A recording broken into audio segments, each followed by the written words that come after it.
Happy Thursday, everyone, and welcome to Fantasy Football Today, DFS. It's our main slate breakdown. My name is Sia Nejad, and of course, on Thursdays, I am joined by Meg Shoup and Mike McClure. Meg, we've got a little football game tonight. We might touch on it at the very end of the show, but Commanders, Packers, we got a main slate. It's week 2 of the football season. How you feeling? Well, I didn't have a great week 1, so I'm ready to go rolling back here to get a better week 2. And, with week 1, I feel like we have to figure out what's real and what's not. Mm-hmm. But I'm excited. I'm wearing burgundy tonight for our Commanders. So let's go. And I'm excited to talk about the week 2 slate to hopefully have a much better week this week.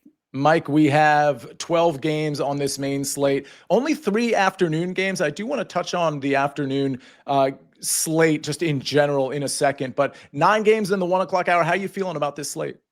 I'm feeling pretty good about the slate. As with all the early season slates, we tend to see some overwhelming chalk and some mispricing. I think it's fascinating though, because every star quarterback, and no disrespect to anyone playing in primetime games, but the star quarterbacks are on the slate, right? So you got Josh Allen, Lamar Jackson, Jalen Hurts, Joe Burrow, Patrick Mahomes, Dak Prescott. I mean, anyone you want to name. Aaron Rodgers is playing on this slate. All the top quarterbacks are playing on this slate, which we don't get often because those teams typically get primetime windows. I think it's going to make the ownership at the quarterback position extremely interesting. That is really interesting because it's so rare that we get all of the great. I mean, obviously, Jane Daniels, Jordan Love, not on this. We have 2 Monday night games, but it's Bucks, Texans, it's Chargers, Raiders. So again, Justin Herbert's in there. I get it. Baker Mayfield, but like the true superstars of the NFL, outside of maybe Jane Daniels, maybe Jordan Love, they're all on Sunday in the main slate. Mike, you're right. That just never happens. And we'll talk about each game. And I just wonder if that's going to shake things up from an ownership standpoint. I will tell you, everybody, if you're new to the show, what we do is we cover every single game, our favorite plays, favorite roster constructions. Then we do our cheat sheet and we do Mike's top 3 at each position. So you're going to want to look out for that. I want to give a congratulations to Cubs fan 717. He won our FFT DFS week 1 contest. First place. DTAFS was second place. Original Raider Matt was third place. So Meg, you touched on it. We're going to get to Jaguars Bengals in a second. You touched on how your week 1 wasn't great. My main slate week 1 was definitely below average. But Meg, one thing you and I always talk about is the afternoon slate. And I just want to give an example of how it's not that it's easy, but it's such a different type of format because it's so there's just so few teams. In this case, we have 3. We have 3 games instead of 4, but can I just read out some of the players that I had in the afternoon slate? And you're not going to be impressed. And yet I made all my main slate money back on the afternoon slate. I have to say this out loud so that you all understand that there are different slates to make money. This is one that it wasn't a double up, but I ended up doubling my money in a single entry.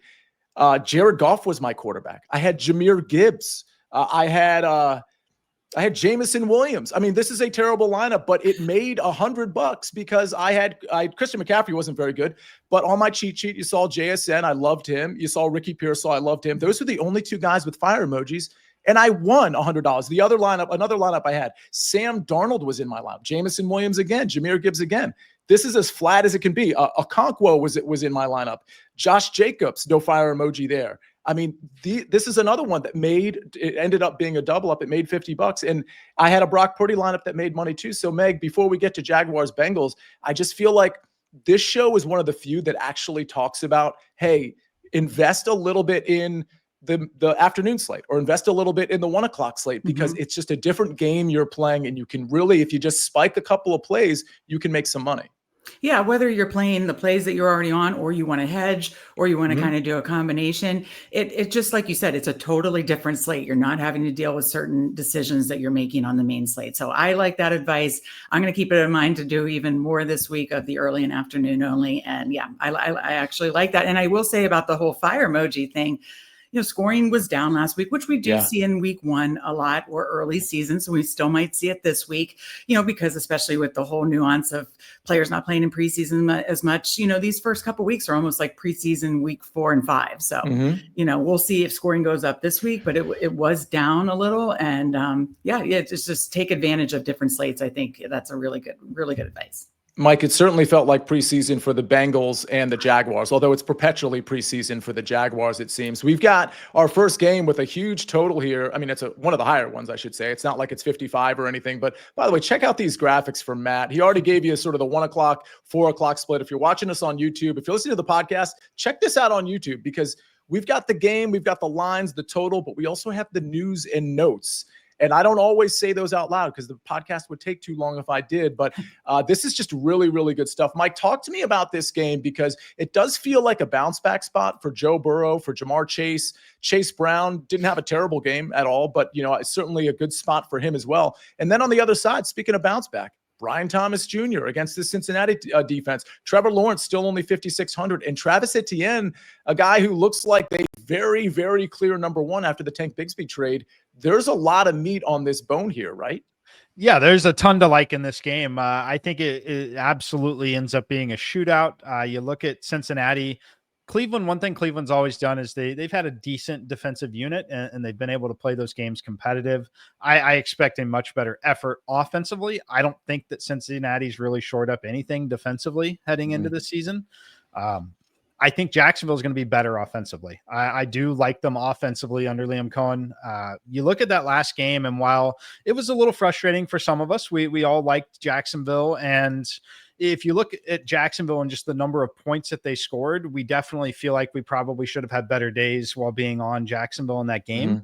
It was just a situation where you have the weird weather delay mid-second quarter. And at that point, the game was kind of in hand already. You saw them run the football over 30 times, which is not something I expect going forward. I expect them to be in a shootout. So I like them. I think that some of the receiving group on Jacksonville is a very strong look here. And I think that Burrow to Chase and just Burrow in general. I'll call it. Joe Burrow throws 4 passing touchdowns in this game. Wow.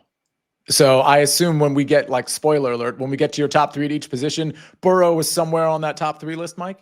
If he's not, then it means I'm projecting the highest scoring week in NFL history. So yes, he's definitely going to be on the list. Meg, speaking of soaring, our incredible producer Matt has some of these news and notes aren't just injuries; they're notable stats. Jamar Chase 2 receptions, 26 yards in week 1, which is staggering. But this game, highest over under of any game on Sunday. So of course, a lot of people will want to be here. I'm going to live in this game as well. What are your thoughts?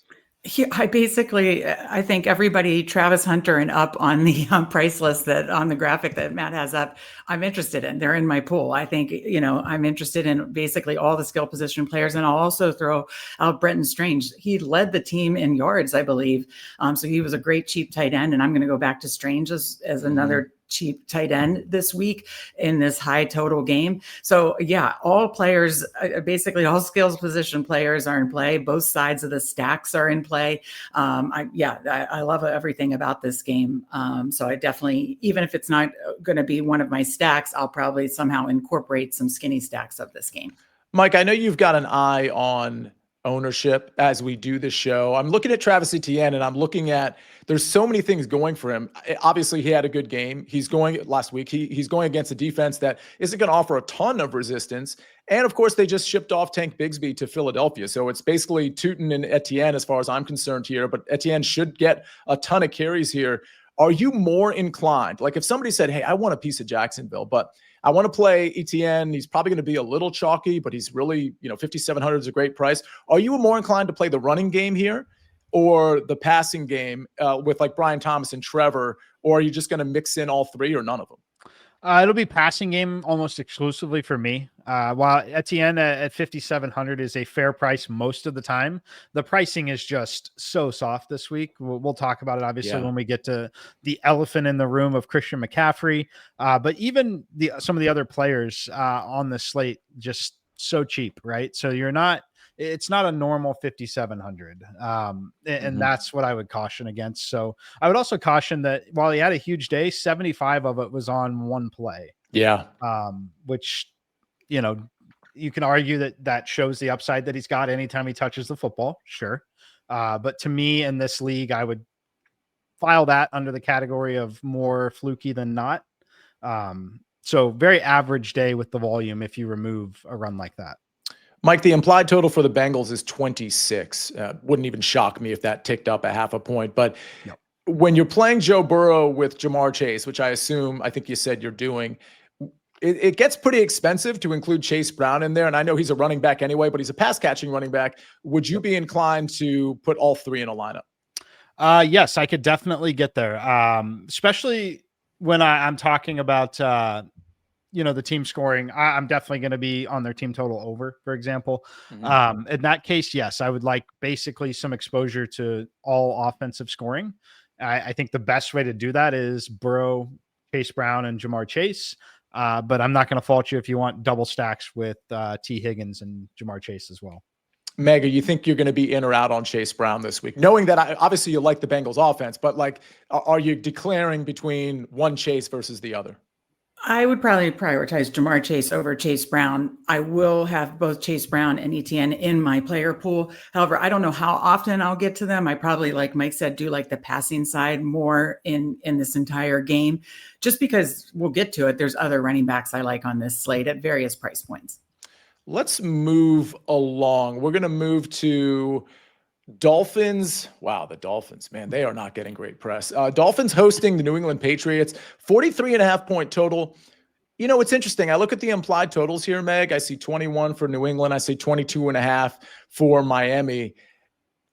Maybe this is ticked up a little bit actually, because I'm looking at the total, which is that right? Is it 47.5? I might have messed that up. I'm going to double check it. But either way, Meg, what are you in on with this game?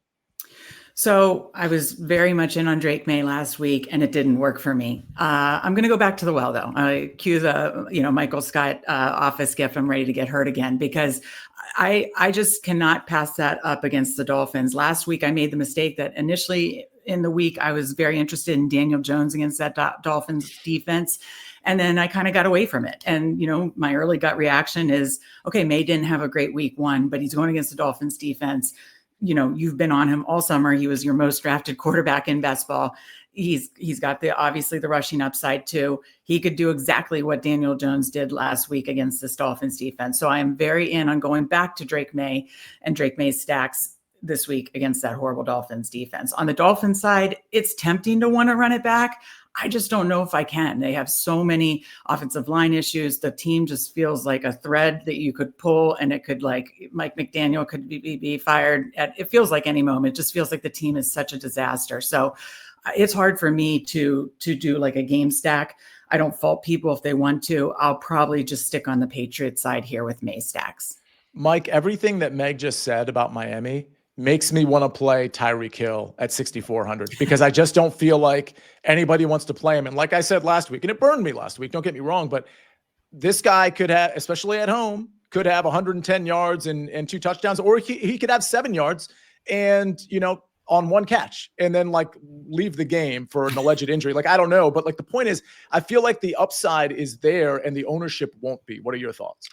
Yeah, very much in on Tyreek. I will probably be betting the Dolphins in this game to win on the money line, -115. As much as I was very much not on them last week, I had a lot of Daniel Jones, loved that spot. I think that the Miami Dolphins are going to be a different team home and away. I think they still have a decent home field advantage with the Heat in Miami early season, but I think it's just a more comfortable environment for that team. They have, it's a very fragile situation, right? They have 2 options. They can go win this game and play well and shake off what happened, or they can play extremely poorly. And if they play poorly 2 games in a row to start the season, I think their season is essentially over. I think Tyreek Hill gets traded. I think McDaniel gets fired. I think it's just totally blown up, right? I'm in the category of, I think they put out a competitive performance. Tyreek as the 9th most expensive receiver on the slate is something I'm willing to buy into at 6,400. Gone are the days that he's 8,400. At 6,400, I'm very much interested in Tyreek Hill in the spot. You talk about how bad they were last week. I think Tua had 114 yards passing in that game. Tyreek Hill still had 4 catches for 40 yards. He still put up essentially, the absolute floor of floor performances. I'm in on Tyreek. I will be playing him. Achan. I'll go Mike, you, and then Meg. Are you thinking about Achan at all at 6,900? Certainly thinking about it. Mostly because he's got that scenario where if things aren't going well, he's going to probably catch 10 passes. It may only be 10 passes for 30 yards, but he's got the upside. I loved how hard he was playing at the end of that game. If you watch that game, like they probably should not have scored in the game. A fourth down play, a ton of extra effort. Game was completely out of hand. Took a bunch of unnecessary hits, frankly, trying to get into the end zone. And you love to see that, right? So I wanted to say I was going to be out. There's a couple running backs I like a lot more, but I'm not going to remove him from the player pool because I think that he could catch 10 passes, honestly. Meg, as much as I like Tyreek Hill, as I'm doing this show, and for the record, from a Tyreek Hill standpoint, it's notable that Matt has on this screen here that Christian Gonzalez hamstring is still an issue for him, so might not play in this game. Jalen Waddle shoulder injury is something to monitor, but I feel like Achan, again, I don't know how formidable this New England defense is, but they're on the road in a hot environment, Miami. Doesn't it feel like somebody could explode for this Miami Dolphins? It's still a Mike McDaniel team. They're at home. I think Achan 2 touchdowns in 125 total yards is absolutely in play here. I definitely think it's in play for sure. My fade on him. I'm likely going to fade him more from an ownership perspective. Early look at ownership looks like he's going to be pretty chalky, and understandably so. Like you said, Tyreek Hill, Achan have great matchups too. And if I think Drake May and the offense can put up points, well then, just like last week, I mean, Colts scored on every single drive. They're going to have to try, have to push back. So, I mean, I know I should be. I just felt like from what I saw, and I totally agree with Mike, like watching Achan get in the end zone was so impressive because he shouldn't have been, and he did. And that was super impressive. It's more for Achan, it's more an ownership thing of the fade. For Tyreek Hill, it's more just the fragility of the offense. But I absolutely am saying this in that they have a good matchup. It's I do think the total could be high or go over. And I do see a path where you'd want to just stack this game up. So I know that's risky. Maybe I'll do one lineup where I do run it back a little. But for me, I'm on the Patriots side. But I note that is a risk. I'm glad you mentioned the total because it is, in fact, 43.5, everybody, because I know I said two different numbers there. 43.5. I do think that could go over for sure. I'd be looking to maybe bet that, although I haven't looked into that like super hard. Meg, if I had to have you attach yourself with Drake May to one receiver, let's just say I made you pick one, who would it be? This is tough. And I just have to say this, that, Diggs only had over 50% of snaps, but he had like close to 70% of the routes, had decent targets per route run. So does that go up? I hope so. If so, then it would be Diggs. I may just go the cheaper piece and Hunter Henry, the tight end. But I am honestly willing to do a lot of different Drake May stacks and do one or two of all of them and just rotate through of Diggs, of Butte, of Hunter Henry, Pop Douglas, even Travion Henderson, the running back. I think they're going to try to get him more involved. I think he could maybe come in at be the low ownership. I think actually a lot of the Patriots weapons will be low owned. So I think maybe stacking May with two could be interesting. So I'm interested in all of them, but if you're saying you have to pick one, it would probably be Diggs, hoping he gets even more routes run and more targets per routes run in week 2. Okay, let's move along. We spent a lot of time on those games. There's some fruit in this next one too. I mean, Cleveland, Baltimore. Can we just appreciate for a second what Joe Flacco is doing? A guy that was literally on his couch like 2.5 years ago, and now is like running an offense. And listen, the Browns aren't very good. They have a 17-point implied total versus the 28.5 from the Baltimore Ravens, but like he's making a lot of people fantasy relevant. Jerry Jeudy, we'll see about him. Cedric Tillman in a big way. He's only 4,300. David Njoku, we'll have to see about him, whether he kind of gets a little bit more work at 4,400. Harold Fannin should be very popular, Mike McClure, at 3,100 because they're just lining him up like a receiver. And then on the other side of the ball, Mike, you've got Derrick Henry. He's pretty good at 8,200. Zay Flowers, boy, did they find him in space. He was great with the yak as well. I think this is a really interesting game. Do you? I think it's an interesting game. Like I definitely think there are scenarios where you could, hit the right pieces. I'm not going to stack it up as much as I maybe anticipated. I fully expect a great performance from Baltimore here. like Lamar at 7K, you're maybe not going to get him cheaper than that the rest of the season. I understand that, but there's so much to like across the board here. Maybe Derrick Henry, when everyone wants to play CMC, pay the 700 more for Derrick Henry, and some of that I think is valid, but I'm mostly going to be off of this, other than cheap tight ends. But at that point, I still think it's kind of fragile. I know we just witnessed 9 for 63 or whatever, but it was a 1-game sample, right? Yeah. I think with Fannin, for me, it's that he's 3,100. It's like, yeah, we know we have upside potentially, but even if the floor comes in, it will be probably pretty chalky, Meg, but I just feel like it's like sort of a Jatavian Sanders from last week play where, maybe it's a better position that Fannin is in, but my point is, it's like we get to save so much salary and just really stack. I know it's soft pricing. We really get to stack our line. Mike, go ahead. Yeah, my only caution there is going to be, I think that Baltimore is going to be able to sustain drives. I know they have the upside to go score instantly. I don't think they are going to unleash the passing game much in this game. I think they're going to do it a lot on the ground and just run as much clock and get in and get out. I just think that we could see a situation where Cleveland's offensive possessions are maybe more limited than they were a week ago. Yeah, on the road especially. Meg, what are your thoughts here? I might just grab Fannin and get out, but I do admit that Lamar at 7K is very appetizing because, again, it's almost a 30-point implied total. Maybe Lamar does most of that work. I'm not sure. Are you in on this game at all? Yeah, and I think the Lamar, Derrick Henry, those kind of these pieces from this game coming off the game they had on Sunday night is just like, how do they bounce back from that? Because that obviously that Sunday night game was fireworks. They came out on the wrong side of that. Derrick Henry had the fumble. Initially going in this week, I was literally very interested in Lamar Jackson. Still have interest. He's still in my pool. You could go with stacking it with Zay Flowers or Mark Andrews, but honestly, I'm leaning more to just playing Derrick Henry. It looking like he's coming in pretty low owned.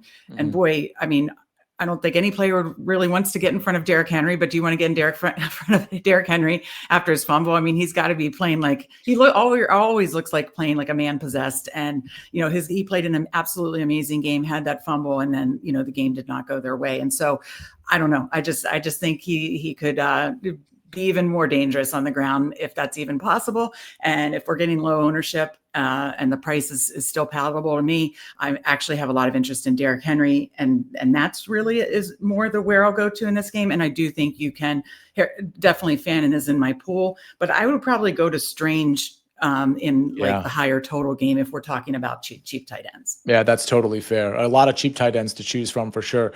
Let's move to the next game here.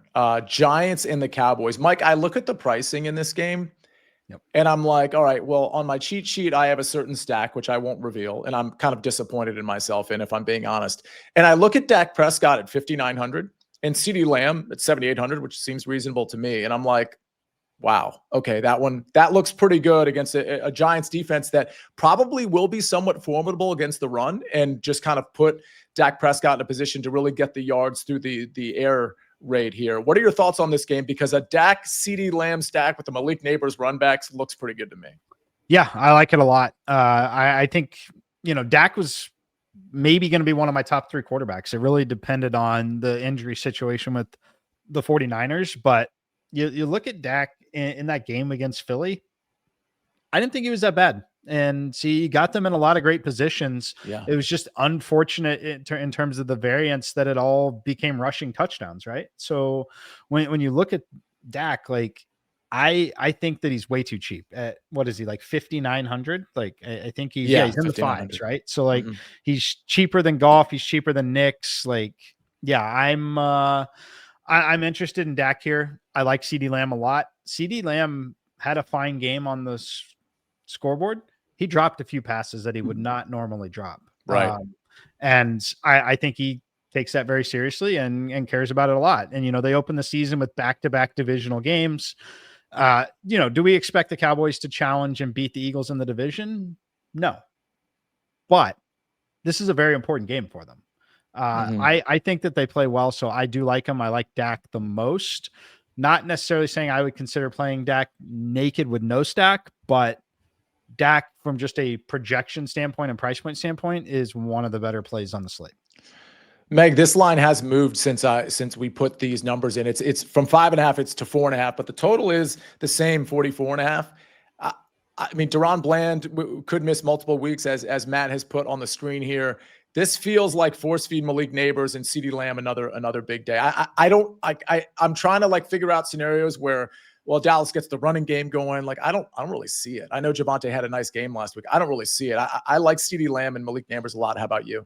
Same. And to Mike's point earlier, I thought Dak looked great. I thought he kind of looked like shades of 2 years ago when he was an MVP contender. So I absolutely will have Dak as one of my main quarterbacks. You know, if I'm narrowing it down, he's definitely in that top 3 for me. Mm-hmm. And then obviously I'd be stacking him with Lamb, but I even think you could do double stacks if you want to do Dak, Lamb, Pickens, or Dak, Lamb, Jake Ferguson. I do think that's in play. And I think if you're running it back, it's obviously going to be with Malik Neighbors. Per fantasy points, Malik Neighbors, I believe, had one of the highest expected fantasy points. He still had, I believe, 71 receiving yards, just didn't get there in the box score with the end zone. And he didn't get in the end zone. But I mean, I definitely think that, like you said, he's going to get a ton of targets and absolutely could maybe see that expected fantasy points this week in what is going to be needed to push back against, with likely what Dallas will put up a decent score. So yeah, I think it's for me, it's Dak stacks with Neighbors run back.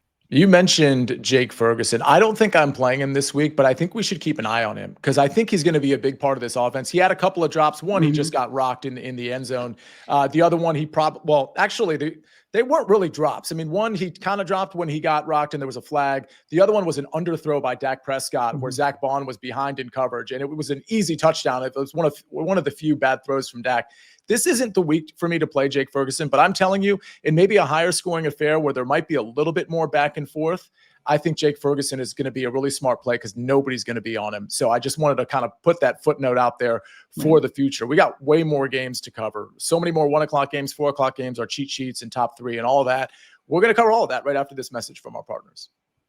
We need your sports news anywhere. We've got breaking news to bring you. Then get your sports anytime you want them. Big trade news overnight to discuss. Because we know you need sports all the time. A lot of movement in the rankings this week. A legend adds to their legacy. We're bringing you that breaking news right here on HQ. CBS Sports HQ, anywhere, anytime, all the time.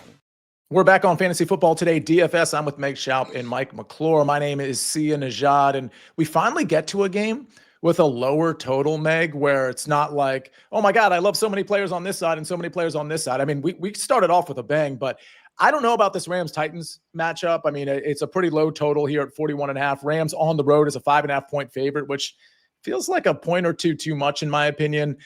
Puka Nacua at 7,600 is going to be popular. I get it. I don't know if I'm going to get there because, again, there's so many other players I like. I just don't think I'm going to get to Puka Nacua. Devontae Adams, 5,900. On the other side of the ball, Pollard, we know he's going to be the volume guy. I just don't know if that's going to help your lineup. Calvin Ridley, doing Calvin Ridley things, like I always say, because he's just not being that guy that everybody projects him to be. I don't love anything in this game. How about you? Yeah, I see pieces, but I don't know that I'll get there. Like, obviously, Puka's target share, it was insane even when he was, having to have stitches and everything. Maybe Devontae Adams is more the guy this week. Maybe he could be in play. Calvin Ridley does seem too cheap and likely going to need to push back and probably have a negative game script. So I could see all those pieces being in play. I wrote them down, but do I actually think I'm personally going to get to them a lot? Probably not, because there's just too many other pieces on this slate that I love. Mike, I'm big time down on the Titans. I have their under. I think I even made a play on their alt under. With that said, I was pretty impressed with their defense. And we see some notable Titans injuries that Matt has put on the board here. Quandre Diggs, Kevin Winston Jr., and L'Jarius Sneed. We'll have to keep an eye on those injuries. But nonetheless, I feel like this is a low scoring back and forth. The third quarter, it's 10-7, like no interest. How about you? I have a little interest, actually. I like Kyron Williams here. I think this could be a spot where they just lean on that ground game a little bit. We mentioned Puka and the volume he had. Even with that volume and having a guy like Devontae there, he still ran the football 18 times and still targeted twice in the passing game. I think that we could see a very similar situation here. I think that he's not going to be unpopular by any means, but just because the price point's low. And again, I should mention the price point on Kyren is 63, not 73, not 77, not, approaching 8K where he's been in previous years. So I think that Kyren, I'll watch his ownership. I like him as of right now. Puka, I think, is actually not going to get owned at all. I think that interesting. I think he's going to get squeezed big time. When you look at the wide receiver situations and just logically talking through it, right? Jamar Chase at the top, 8,100. He's going to get played in the highest total in the shootout. CeeDee Lamb and Malik Neighbors are playing each other. And we talked about Dak and that situation. I think those two get played a little more. And then Tyreek Hill. I think he's just so cheap, right? So I think that Puka is probably the guy that gets left out a little bit here. It's a low total. They're a favorite. It's a road game. If he's coming in like I'm projecting, which is like 5% owned, I would have some interest in playing Puka when you talk about all those injuries in the secondary, when you're talking about both safeties and a cornerback. So. Okay. Yeah. Keep an eye on. I mean, I like your Kyren Williams call. We saw J.K. Dobbins do some work with people weren't expecting it. We talked about it on the prop show. His carry total was 11.5. I'm talking about J.K. Dobbins. He got all the way up to 16 rush attempts and was able to get in the end zone and looked pretty good. So certainly Kyren fit to do that as well with probably just as many, if not more carries. Let's move along to a game that I didn't think was going to have a 46.5 point total 2 weeks ago, but it does because the Jets exploded against the Steelers. Mike, you were on that. You had the Jets, I believe, +3. And of course, they only lose by 2. Great teams cover, as you always say. Bills -6.5 in this one, 46.5 point total. See the news and notes here. I think, most of these guys on the injury report are going to play. Mike, I'll start with you here. You mentioned a lot of superstars on this slate. Josh Allen, only 7,100. Keon Coleman had a great game. Khalil Shakir, maybe due for a bit of a bounce back. Justin Fields on the other side, only 5,700. Garrett Wilson, 6,500. Do you like this game? I like it a little bit. I'm not going to get to it most likely with the Brock Purdy situation and him being out. But before that, I had some interest in playing Justin Fields. I think that you're guaranteed a trailing game script. I think he's going to be able to run. I really liked what I saw from Justin Fields in that game. It was the Jets defense that really was quite unimpressive in that game, not the offensive side. Breece Hall looked phenomenal. He's certainly not Derrick Henry. I'm not expecting him to run through Buffalo's defense like Derrick Henry did, but I certainly don't hate Breece Hall at 6,200 as well, right? So I think there are guys that you could potentially play here. Looking at Breece Hall, he still ran the ball 19 times in that game. Be Fields and Hall. It would be exclusively the Jets side for me. Meg, what's interesting is that people got a chance to see Buffalo and that incredible. I'm still stunned by that comeback, by the way. I mean, I just truly stunning because I thought the Ravens up 15 with, I think, 4 minutes left. I mean, they had it more than wrapped up, in my opinion. The Bills were seen on national television. Everybody saw Keon Coleman just kind of find open spots against the Ravens defense. I feel like an Allen Keon Coleman stack is going to be, I don't want to say it's going to be massively popular, but I feel like it's a natural thing for people to do when they see a 46.5 point total, a 27 point implied total. Is that something you're interested in, or are you staying away from this game?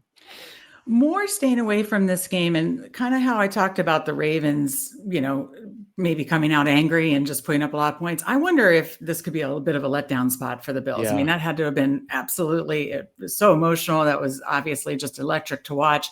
And I just wonder if this game could just be a slow paced, slog of just a run fest. We know the Jets run a ton, Bills do too, to a certain extent. So I, like Mike, had initial interest in Fields.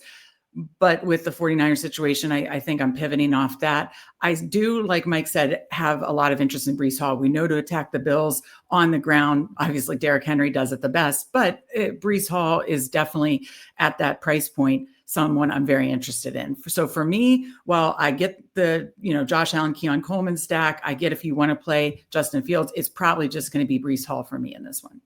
Mike, do you think people will get to Josh Allen at only 7,100?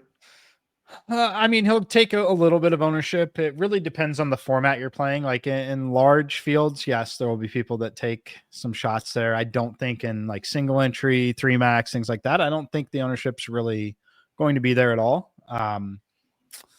It's probably still going to be very flat. There are just so many good quarterbacks on the slate that I don't think it's going to be, there's not going to be an overwhelming favorite other than just people paying $4K for Mac Jones. 4K for Mac Jones. We'll get there in just a little bit. Well, just out of curiosity though, Mike, if somebody wanted to play Josh Allen, whether it be naked or with Keon, or, I mean, would you be against that at 7,100 in a relatively high scoring affair? I would not be against it. No, certainly would not be against it. Like I said, I think it could be, or like Meg said, I think it could be a flat spot and they could find themselves in a game that's more competitive late than they anticipated, which that would be the scenario you'd want to have. Josh Allen is the scenario where, they have given up 28 points and they do have to score 30 plus to win. I'm not going to get there, but could definitely see it. Yeah, I mean, certainly if you believe in the Bills defense and if you think the Jets offense was an aberration last week, but the Jets are at home, then being in on Josh Allen wouldn't make a ton of sense there. All right, Meg, let's move on to our next game. Another high total. I mean, it's plentiful right now. 46.5 point total. We got the Lions favored by a decent amount here, favored by six. Again, we see the news and notes. I mean, I don't like anything on the Bears side. So Meg, correct me if I'm wrong if you like something. I do think Jahmyr Gibbs at 7,400 is maybe in an interesting bounce back spot, but I got to be honest. I think I'm out on this game. How about you? I'm pretty out on this game too. It feels weird, right? But I have to say, when I talked about at the beginning, we have to figure out in week one, what's real, what's not. I don't know yet on the Lions, but boy, the loss of Ben Johnson and the loss of some offensive linemen, I'm a little bit scared. I'm a little nervous. Obviously, we need a bigger sample to really know for sure.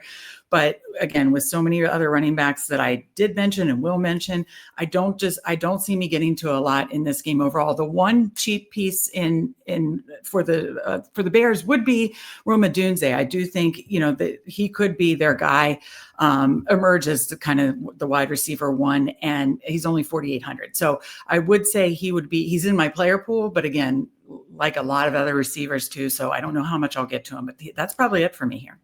First of all, I love that call out because I think this was my first bet of the week that I gave out on the early edge. I actually gave it out at 4.5. And by the time I tried to put it in on Sportsline, it was 5.5. And that was like 30 minutes later. So obviously the market is like appreciating the fact that maybe the Lions will kind of fix things in week two. Either way, Mike, I feel like Odunze in a negative game script when like nothing matters, Caleb Williams can just kind of chuck it around, off script and hit Rome. But I have a little interest there, but otherwise I don't have any interest in this game. How about you? Yeah, I'm still trying to decide where I'm getting on this one. The thing that I liked, which I played him a little bit last week, I like Jahmyr Gibbs in the passing game. And I think that losing Ben Johnson is going to hurt the offense. And when the offense gets hurt, it becomes a lot easier to dump the ball down to running back. So it's going to me, I think it could be a situation like where we saw, I won't say prime Alvin Kamara, but just like weeks where Alvin Kamara and the Saints could do absolutely nothing except for throw 2-yard passes and let the athletic, talented player go make that a 6 to 10 yard gain. Right. That's what I saw a lot of from Detroit. And I think that could happen again. So I have some interest in Gibbs. The other thing I would say is like, no one's going to play Amon-Ra St. Brown if you want to play him. Right. Now, just like Puka, I don't think anyone's playing Puka this week. I don't think anyone's playing Amon-Ra St. Brown here. I think that they could simply force feed him and find ways to just put the football in his hands still, and he could pay off that price tag. You know what I want to find ways to do as I'm looking at my phone right now because I want to put a lineup in. And I've only put it in 3 running backs. And because we have so much value, and we're going to talk about Mac Jones and other quarterbacks that are in the 5K range that are cheap, I'm just saying it's expensive. But Jahmyr Gibbs, Christian McCaffrey, Achane, like the ultimate pass catching plus upside, just explosiveness lineup. Again, with what we have at some of the positions here, you can do it. It's very expensive, but you can do it. Let's move along to Seattle and Pittsburgh. This is a game where I don't think we're going to have a ton of interest. I want to give Calvin Austin a shout out. He was very good last week. He's only 4,700. DK Metcalf, 5,900. I do have interest in JSN. I was big on him last week, and even in a low total, 39.5 with the Steelers at home here, I still like JSN because he's just going to get force-fed at 6K. Meg, are you in on JSN or anybody in this game? Probably just JSN, just that target share was insane and the volume. So probably just JSN. I mean, listen, we thought the Jets Steelers was going to be low scoring and it's kind of a slugfest, and it ended up being the highest total before the night game. So, but I don't think this is going to be a super high scoring game. And so it would probably just be JSN for the volume. Mike, any thoughts on this one? I'm completely out on this game. Yeah, fair enough. And to be honest, as much as I like JSN, if you wanted to make the argument that you're just going to pick up value somewhere else, like I get it. I think I'm just going to have, like, I'm not going to be like maxing out JSN, but I do think that you just can't deny, like, what's interesting is when you look at a low total and you just want to kind of move on, right? Because we've got so many games with like 10 points higher from a total department. But when the target share is so concentrated to one or two people, which in this case, it's really just one, as far as I'm concerned. Like, I do think the target share is going to stay really high with JSN. That's where I'm willing to like ignore a total, because I'm like, well, this guy's going to get so many targets. It just doesn't matter. I do think the Kenneth Walker, Zach Charbonnet split was very interesting, but it's not like you're getting a deal on Zach Charbonnet. So, I mean, it's 5,100, but like given his role versus Kenneth Walker, drive to drive, I can't get there. So I think we can move on from this one. But Mike, I got to start with you here, because this is the game that you keep referring to. Yeah. And I think people are going to be like, what? Dude, you're not actually playing Mac Jones, are you? In a 40.5 point total, but he's 4K, Mike. Talk to me. Yeah, I mean, it's just the price point, right? He's 4K. It's what the default backup quarterback is set to. It's not a situation that it's a normal backup. Like, should Mac Jones be a starter in the league? I'm not going to argue for that. But he has started a lot of games in the NFL, and he's worked in a number of different systems now, which I think is beneficial, right? So to me, it's not the situation where it's the backup quarterback that has been there and then, is ready to jump in. I actually like that he's played in multiple systems now, because it forces you to adapt. It forces you to stay sharp. And you've got an excellent weapon on the field in Christian McCaffrey, and now you've got a handcuff to that. So if they do play, and they're playing one of the worst teams in the NFL, I think by pretty much everyone's estimation, right? Yes. So it's not a situation where it's like a road game against Seattle in division, right? Like, it's not the hostile environment of any kind. It's controlled environment in a dome. Like, it's as good as it gets to step into when you've got Christian McCaffrey standing next to you in the backfield. So the fact that you could stack them up together, that is extremely appealing to me, but it also allows you to do anything you want. And what I mean by that, and how soft the pricing is, while you are sacrificing in maybe one spot here, Sia, you can easily play Mac Jones, Christian McCaffrey, Jahmyr Gibbs, Jamar Chase, Devon Achane, Travis Kelce in a lineup if you want to.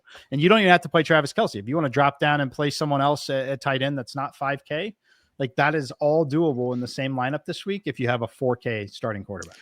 Mike, knowing that you only have a 22 or less implied total for San Francisco, would you be willing to play, because I know you're willing to play Mac Jones with Christian McCaffrey and just gobble up all those points. Would you be willing to like throw in Ricky Pearsall there, or is that overkill with this type of game environment? So it's going to be overkill for me. It's not overkill. Like, there are definitely scenarios where, like, I don't think anyone's going to be shocked if San Francisco scores 27 points and wins this game 27-10. Like, that's very much within the range of outcomes. I'm not going to get there. There's a couple of reasons I want to check. Yeah. So Ricky Pearsall's price, 5,300. I would much rather play Hollywood Brown. As much as I can't stand watching Hollywood Brown play football. He had 16 targets last week. Rashee Rice, Xavier Worthy, both out. Travis Kelce drawing more attention. Like, he's an absolute lock to have 10 targets minimum. Yeah. Like, minimum. I'd much rather play Hollywood Brown in that situation. Meg, I want to get to your answer to how you're going to play this game, but I have to give Matt a shout out. And I understand a lot of people listen to this show. And again, thank you for listening. Please review the podcast if you could, Fantasy Football Today DFS. But I've not, like, this is just great. Like, so we have the injuries, news, and notes, but we even have the line movement courtesy of Matt. So, of course, San Francisco was favored by 7, 6.5 in some places. Now that line has moved to 3. The total was 44.5. Now that line has moved to 40.5. And that's really important when we're talking about game environments and things of that nature. So I just want everybody to know those are the things you can look forward to when you watch this show. So it's really, really good stuff. How are you playing this game? Are you interested, Meg, in Mac Jones? It was a pretty compelling argument from Mike. Absolutely. Yeah. I my shell lineup is a Mac Jones lineup because you can do pretty much what you want to do, basically what Mike said. So I'm interested to see what ownership gets to, but I'm very much in on, and for all the reasons Mike said, he laid it out perfectly. He's not your typical backup quarterback. You're getting him at 4K and in a dome. Rumors are that this was the quarterback that Shanahan was interested in drafting in 2021. That's right. So that's kind of interesting too. But listen, I just think it's so condensed, right? And so I am going to play Ricky Pearsall. It's Mac Jones, CMC, Ricky Pearsall, be done and get out of there. And if you want to run it back with somebody cheap, Juwan Johnson got a ton of targets. Yeah. I like my cheap tight ends. I mentioned Brenton Strange was one of my favorite cheap tight ends. Juwan Johnson would be another one, especially if you want to run a game stack. So I absolutely love that 3-man stack from 49ers, and you do that and you can pretty much do whatever you want. And I'm really, really interested in that stack, and I'm very interested to see what the total ownership comes out to. But I'm definitely playing that. It's going to be one of my 3 main stacks. Well, you mentioned Juwan Johnson at 3,600. First of all, the connection with him and Rattler was really impressive, and it's partly because Juwan Johnson's catch radius is really good. And he's really athletic and just can go up and get balls that maybe other tight ends can't. Chris Olave, though, at 4,900, like I'm very afraid to play Chris Olave because every time he takes a hit, he goes to the tent, and then he comes back, and it's like he takes a hit and he goes to the tent again, and that's like a real thing. I'm not making that up, and you always worry about the concussions, but that's why DFS is so great. It's a 1 week by 1 week thing, and I think Olave's probably going to get a lot of targets. I was very unimpressed with how Shaheed ran last week, but I do think, Mike, we don't have to correlate, we don't have to run back, but is Olave interesting to you at 4,900? I don't know how. Okay, it wouldn't shock me if Olave had the 10 targets again, successfully had a great game. I am more than fine with metaphorically shaking my opponent's hand if they beat me with Chris Olave at 4,900 when there are other situations. So no, I think the only reason we're playing San Francisco is because the highest volume player in the NFL, Christian McCaffrey, is $1,000 too cheap. And the quarterback is the stone minimum. Otherwise we're not playing him, right? Like nobody was going to be lining up to play Brock Purdy this week, even if he was healthy at 6,300, right? Like, no one. So for me, no, I don't force correlations. I don't force anything there because frankly, for Christian McCaffrey and Mac Jones to pay off for us, we could get that with the 49ers scoring 14 points. If one of them is a McCaffrey rushing touchdown and one is a McCaffrey receiving touchdown, like you're good. You're golden. It's a not a situation to stack up, in my opinion. I will say this too about Kyle Shanahan. I mean, he is absolutely the quarterback whisperer, and I don't think he's going to dumb down the playbook too much. Now, the game environment, he just might not need to pass that much, but Kyle Shanahan is to quarterbacks what his father was to running backs. Like, it's just plug and play. You put them in there and they just have an explosive game. So I don't think they really need to pass the ball around too much, but I do think if the game environment dictates it, I don't think they're going to be afraid to have Mac Jones throw it around. And just for the record, Mac Jones, Jahmyr Gibbs, Christian McCaffrey, Hollywood Brown. I'm doing a lineup here. I'm not going to give you the whole lineup. Fannin at 3,100. I just wanted to pick a cheap tight end. Achane, who I mentioned. Titans defense. I just went cheap there at home against the Rams. You never know. We got to wait on the injuries. Pick any cheap defense. I don't care. That leaves me with the last two positions with 6,750. Yeah. Like I could put in Jamar Chase if I want. I can go I have two positions for 6,750 with heavy hitters and volume monsters and plenty of upside. I mean, again, what does Mac Jones allow you to do? We just kind of spelled it out right there. All right, we got a lot more spelling out to do. We'll probably pick up the pace a little bit. We got 3 more games to cover in the 4:00 slate. And then, of course, our cheat sheets, top 3 at each position. We'll do it right after this message from our partners. You can't count on accurate expiration dates. No, that is a rookie mistake. Or the kindness of strangers. But thanks to CBS Sports, you can always count on Sundays with the NFL on CBS and Paramount+. We're back on Fantasy Football today. DFS Meg, I'm going to start with you with our one of 3 4:00 games. I am going to play this slate, by the way, but I don't know how much interest I have in this game.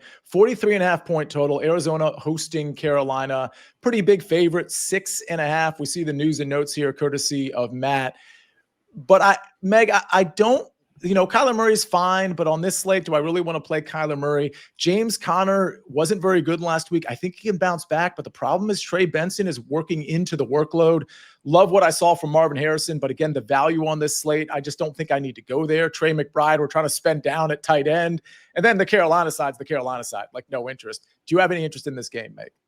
For the main slate, just James Conner. I still do believe he is. I know Trey Benson kind of ate into his workload, but I still believe he is going to get most of the touches, most of the high value touches. So for me, it's going to be James Conner and move on. We saw what ETN did to this Carolina run defense. The run defense is absolutely horrible.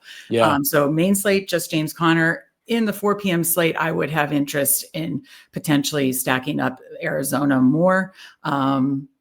That's probably it for me. Don't have a ton of interest in this game outside of Conner. Yeah, I like that call on the afternoon slate. Kyler to Marvin, Kyler double stack with Marvin and Trey McBride, or have Conner in that stack because he can catch passes from Kyler as well. Kind of rotate 2 or 3 of those guys in. Mike, any interest in this game? I'm not going to play anything here. Could definitely see it with Conner. I could see it with Kyler getting there. I could see it with Marvin Harrison Jr. getting there. I'm not going to play anything here though. Yeah, maybe this is like an afternoon slate only situation, especially when you consider this next game, again, in the 4 o'clock slate, we've got Eagles Chiefs, which we'll get to in a second, but so many people will be playing that game. Maybe you get a little bit of extra in this game and then, you get some pieces in the Eagles Chiefs game. Either way, Broncos Colts is next, 42.5 point total. Implied total is not very big here. Daniel Jones coming off a big week, but gets the Denver defense now. Jonathan Taylor, 6,700. I'm just not interested in any, but J.K. Dobbins had a nice game, 5,600. I'm not interested. I think we'll start to see a little bit more R.J. Harvey as each week goes by. Meg, any thoughts on this one? Very similar on the main slate. Don't know that I'll get anywhere. The only one that really tempts me is Tyler Warren's usage was absolutely amazing.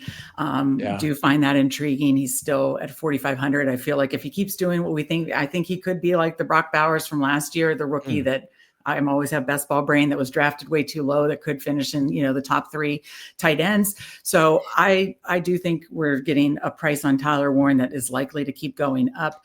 Little interest there, but I don't think I'll get to much on the main slate. Again, afternoon slate, I think you can pull in more pieces. You could do a Knicks to Sutton stack. You could definitely play Tyler Warren or even Jonathan Taylor. Again, his workload and usage is just outstanding. So on 4 p.m., I'll have more interest. Yeah, even at 4 p.m., I'd be willing to take shots even on like a Marvin Mims at 4,100. Certainly not on the main slate. I know Marvin Mims kind of felt like he got phased out last week, but afternoon slate's just a different animal. And I wouldn't mind, throwing a low price or a low piece out there who can catch some balls and take a deep shot. So I think that's an interesting point. Tyler Warren on the afternoon slate, I'm interested in. Mike, any interest in this one? Yeah, a little bit. I would say Daniel Jones, while it worked out for me a little bit last week, he ran extremely hot in terms of rushing touchdowns at the goal line. Jonathan Taylor ran as cold as you possibly can in terms of all of that. He basically played 2.5 quarters in this game. They didn't need him, right? So go look at that game log, how many plays in a row they just essentially ran a backup running back straight up the gut on a halfback dive, like essentially all they had to do to win that game. So that point, it also reigns very true about Warren. I think Tyler Warren should be the second most expensive tight end on the slate. I think Trey McBride is the only one today that deserves to have a price point higher than Warren, which I get is a very aggressive statement, but I saw a ton of great usage. And the one thing you need to consider with him, they're going to use him in the backfield. He's going to get 1 to 2 rushing attempts a game. And I think where that would be the perfect decoy is essentially in a red zone situation when you've got Jonathan Taylor on the field still and a rushing quarterback in Daniel Jones. So I like him. I think he's there to stay. And I think that you need to remember that almost everything he did there was in the first half of that game when it was halfway competitive, right? In a full competitive game, he could be wide receiver 1 or 2 on that team.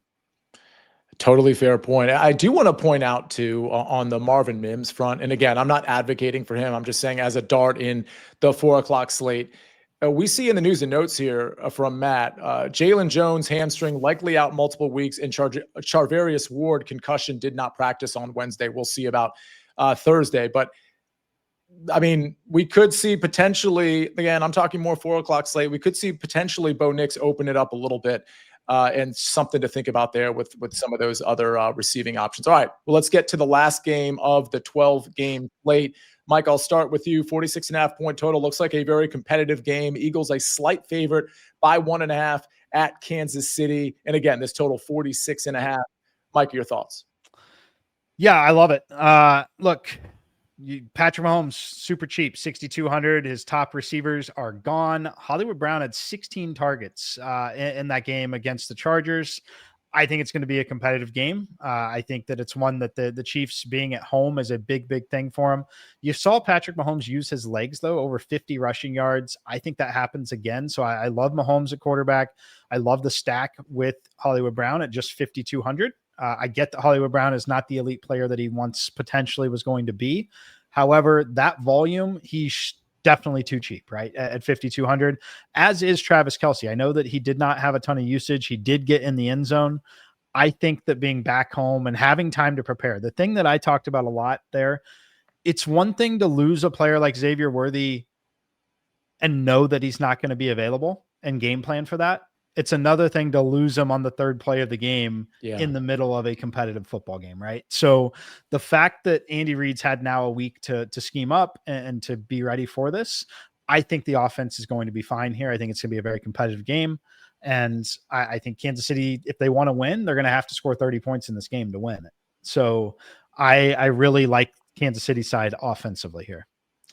What's interesting, Meg, the flip side of that is, because Jalen Carter decided to do something really stupid, he didn't play in that game. So I'm not sure how formidable, because this defense is for Philly, because Dallas moved the ball pretty well after Jalen Carter was out. So I do think this D line is going to have something to say versus this Kansas City offensive line, like the Super Bowl. But that doesn't mean Patrick Mahomes and guys like Marquise Brown aren't going to have a good game, especially statistically. What do you like in this one? I agree with Mike about Mahomes, and especially how much he's going to use his legs, especially without some of his top weapons out. Again, there's just so many other quarterbacks I like on this slate. I could also see this game being just an amazing real life game of the Super Bowl matchup, but being 24-23 and not what we want to do in DFS. So I probably am just going to have Hollywood Brown as my priority in this game. I love Hollywood Brown to get a ton of targets again.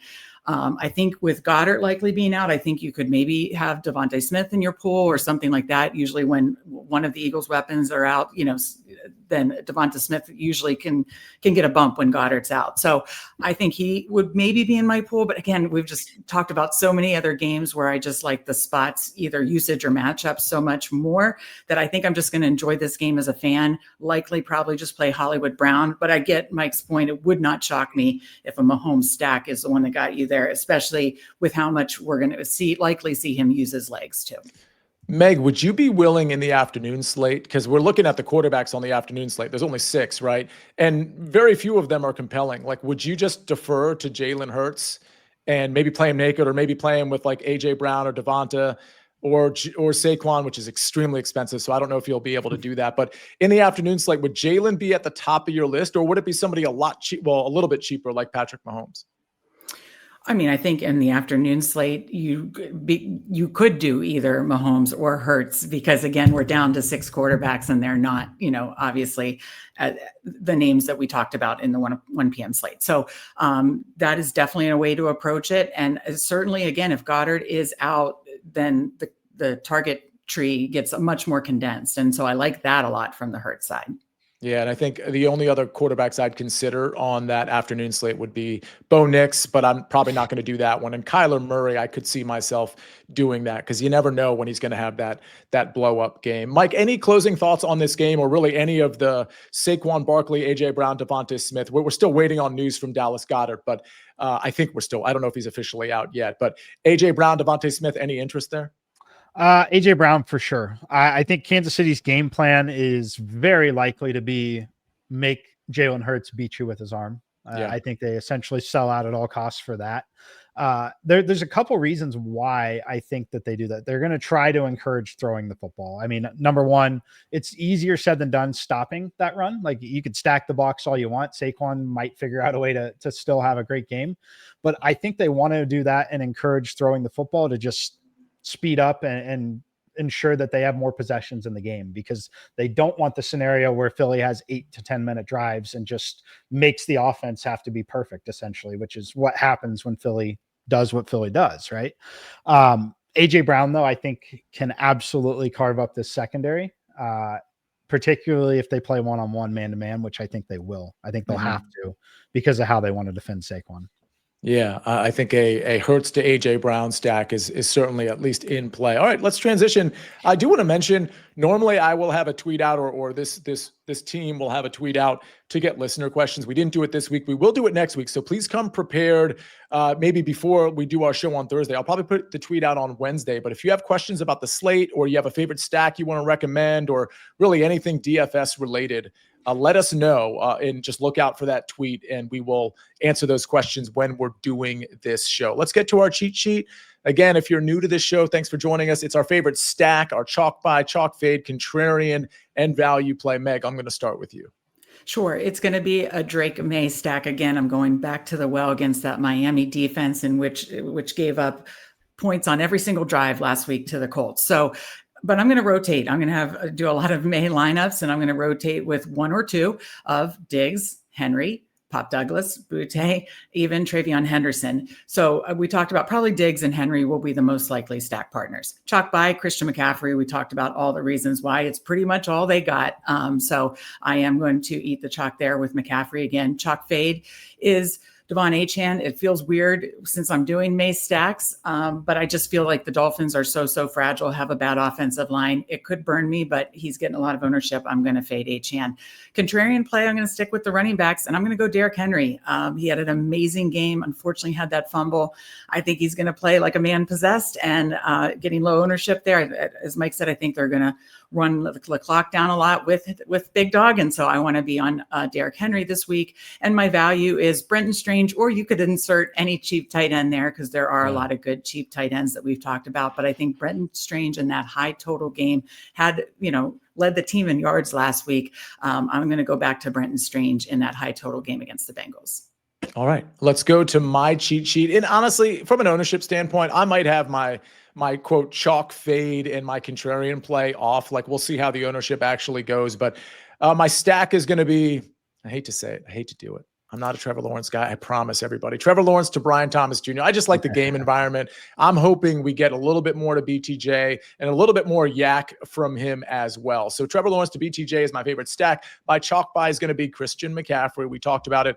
Chalk fade, again, he might not end up being chalky. So apologies if this isn't the case, but Puka Nacua, I'm not going to be on in contrarian play, and this might end up being chalky. We'll see. Tyreek Hill at 6,400 going to be my contrarian play. We certainly talked about other contrarian plays on this show. My value play, again, cheap tight end theme, Harold Fannin Jr. against that Ravens defense. He's only 3,100, and he allows you to do a lot. I got to admit, Mike, doing this show, I change my mind a lot. Like, yeah, sure, my favorite stack is T-Law to BTJ, but I like Dak to CeeDee Lamb, and I certainly like Mac Jones to stack him with Christian McCaffrey, for example, even though that's not your prototypical stack. I assume I might hear something about Mac Jones in your top 3 quarterbacks.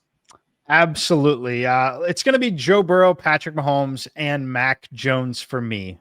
Dak Prescott, a very close fourth, and probably someone that I will play.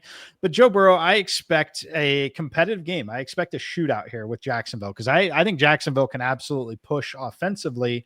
And I think it's a good bounce back spot. I think they know they got away with 1-2 in week 1. They should not have won that game. I think they have a very focused effort here. I love the passing attack. I think he throws 4 touchdowns in this game, which is a lot. And then Mahomes, just through sheer volume and the rushing upside, I think he's going to have.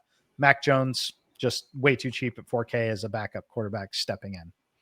All right, top 3 running backs. CMC, Christian McCaffrey is simply too cheap, in my opinion. I'm going to play him across the board, pretty much at any ownership.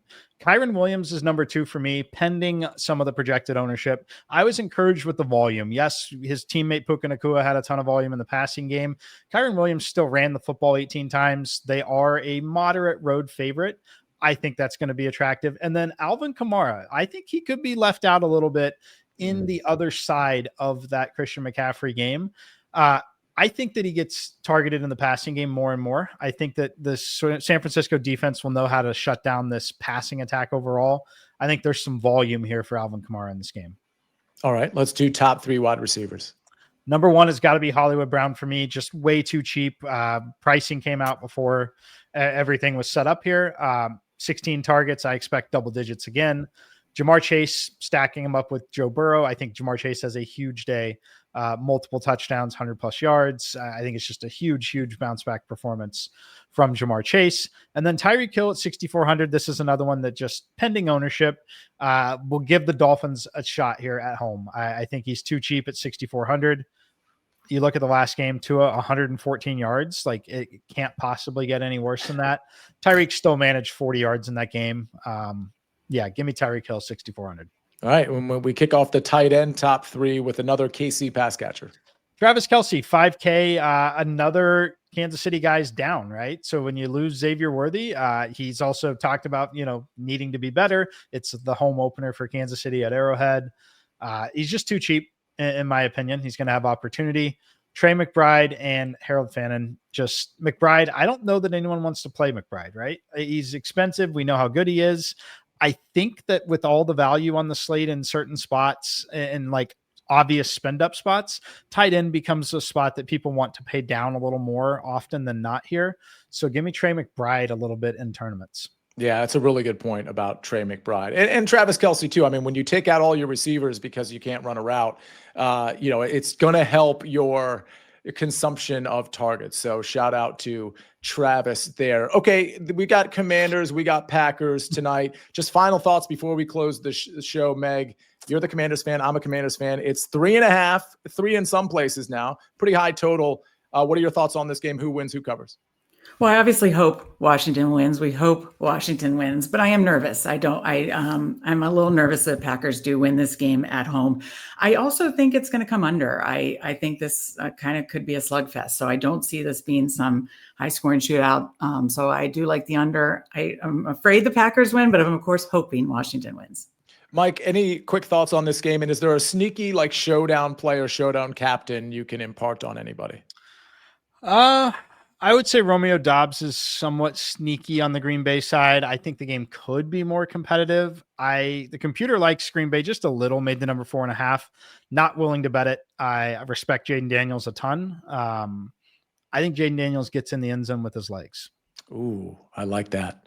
I have a play with Jaden Daniels over 20.5 completions, and I would play that at 21.5 if that's where you have it at your book. All right, that'll close the deal. By the way, Washington wins by 4 points. That's my call here. I just hope that he can handle the brutal conditions in Green Bay. You know how cold it is there generally. It'll be a massive 68 degrees at kickoff tonight. Perfection. Yeah. Perfection. 27-23 Washington is your final, ladies and gentlemen. Meg, that was a great show. Mike, that was a great show. We had 12 games to talk about. We went through every single game. If you have questions or comments about this show or questions for next week, let us know. The Fantasy Football Today DFS contest will be in the podcast description and in this YouTube description. Make sure you register for that. It's only $5, and it's the first 200 that get in there that will be in the contest. Let's have a great week 2. We're just kicking things off. Meg, thanks so much. Mike, thanks so much. And a big thank you to Matt on the 1s and 2s helping out this show. Really, really great stuff from him. We'll see you next time on Fantasy Football Today DFS.